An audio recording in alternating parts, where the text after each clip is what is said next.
Friends, cup కొలతతో perfect బెల్లం అత్రాసలు చేసి చూపిస్తున్నాను.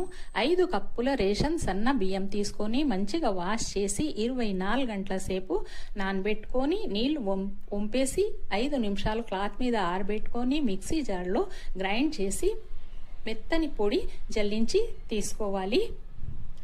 పిండి అంతా రెడీ అయిన తర్వాత 5 కప్పుల బియ్యంకి 6 కప్పుల బెల్లం తీసుకొని 1 కప్పు నీళ్లు వేసుకొని పాకం చేసుకోవాలి.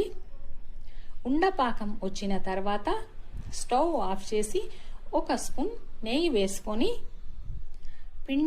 బియ్యం పిండి అంతా నిదానంగా వేసుకుంటా కలుపుకోవాలి. పిండి అంతా కలిపేసిన తర్వాత 1 స్పూన్ ఇలాచీ పౌడర్ వేసి అంతా మంచిగా కలిపేసి అత్రాసలు మనకి ఇష్టం వచ్చినప్పుడు చేసుకోవాలి. ఇది ఎన్ని రోజులైనా బాగా నిల్వ ఉంటుంది. వారం 15 రోజులైనా నిల్వ ఉంటుంది. మీకు ఈ రెసిపీ నచ్చినట్లయితే లైక్ చేయండి, సబ్స్క్రైబ్ చేయండి. అలాగే